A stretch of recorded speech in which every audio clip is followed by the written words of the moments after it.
Subscribe करें, press करें bell icon और पाएं मुंबई, नवी मुंबई एवं बॉलीवुड की ताजा तरीन खबरें। My regards to the Honorable MP Shri Gopal Shetty ji, though he is not there, but in the name of him, we are conducting this seminar.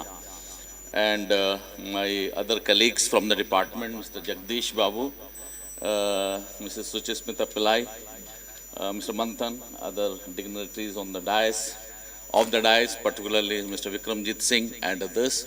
I welcome you all. And this is the program being conducted and hosted under the banner of People Welfare Charitable Trust. I got the invitation from Shri Yogesh Sagar ji. I will speak in Hindi. Let me start with English. It is a kick start, then I will switch over to Hindi. And सागर साहब ने जो उसमें words use किए वो बहुत अच्छे थे, मैं उन्हीं से ही शुरुआत करूंगा। और ये वर्ड थे that this program is being conducted to educate the people, to inspire the people and to help the people. So educate, of course, we have to शिक्षित करना है, इंस्पायर प्रेरित करना है। और आउटरीच में देख रहा था कि आउटरीच का क्या कोई हिंदी सब्स्टिट्यूट है, तो गूगल ने तो कहा आउटरीच मीन्स आउटरीच, बट मेरा मानना यह है आउटरीच मीन्स किसी का आगे बढ़ के हाथ थामना। और इस परिप्रेक्ष्य में मैं ये मानता हूँ कि आयकर विभाग का और हम लोग पीपल वेलफेयर चैरिटेबल ट्रस्ट के भी धन्यवाद करते हैं कि उन्होंने भी आगे बढ़ के उन लोगों का हाथ थामने की एक अच्छी शुरुआत की है जिनको उनकी आवश्यकता है। ये एक देश, 135 करोड़ लोगों का जो देश भारतवर्ष है, ये बहुत बड़ा देश है। और आप लोगों को ये शायद पता होगा भी, लेकिन मैं बताना चाहूँगा कि डेमोग्राफी के अंदाज से ये सबसे यंग देश है। यहाँ पे सबसे ज़्यादा नौजवान लोग रहते हैं और नौजवान लोगों के दिल में सबसे ज़्यादा अरमान होते हैं, एक ख्वाहिश होती है आगे बढ़ने की। और मैं ये मानता हूँ कि नौजवान ही आगे बढ़ के आए जिन्होंने इस देश में प्रधानमंत्री मोदी जी को पुनः प्रधानमंत्री चुना और उनको एक मौका दिया इस देश को आगे बढ़ाने का।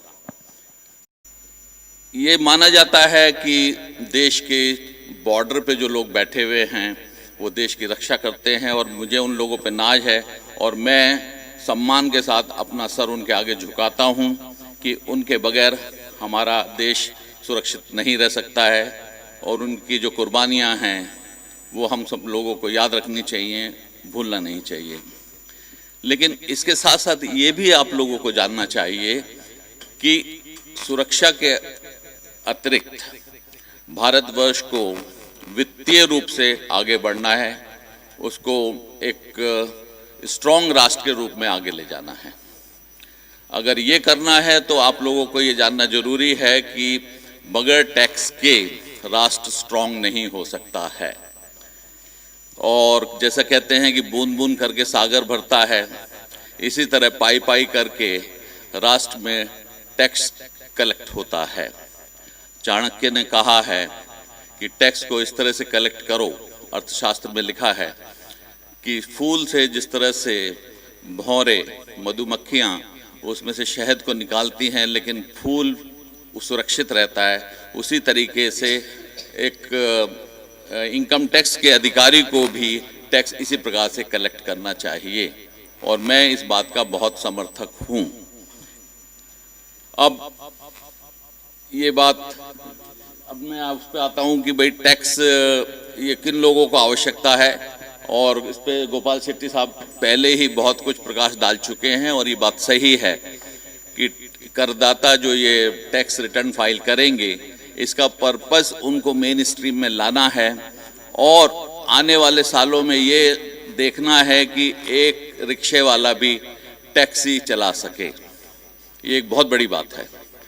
और इस सब में आप लोगों को मैं ये आपका आश्वासन देखता हूँ कि हमारा डिपार्टमेंट, हमारा विभाग आप सबको पूर्ण सहयोग देगा और उन हमारे अब हम लोग टैक्स एडमिनिस्ट्रेटर ही नहीं कहलाते हैं, हम लोग जो हैं अब सर्विस प्रोवाइडर्स हैं, आप लोगों की सेवा करते हैं, टैक्स कलेक्ट करते हैं और आप लोगों की सहायता करते हैं।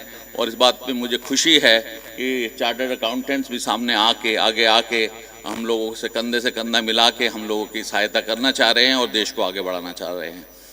इस सब में हम लोगों का पूर्ण सहयोग रहेगा, हम आपके सहयोग की अपेक्षा करते हैं। धन्यवाद।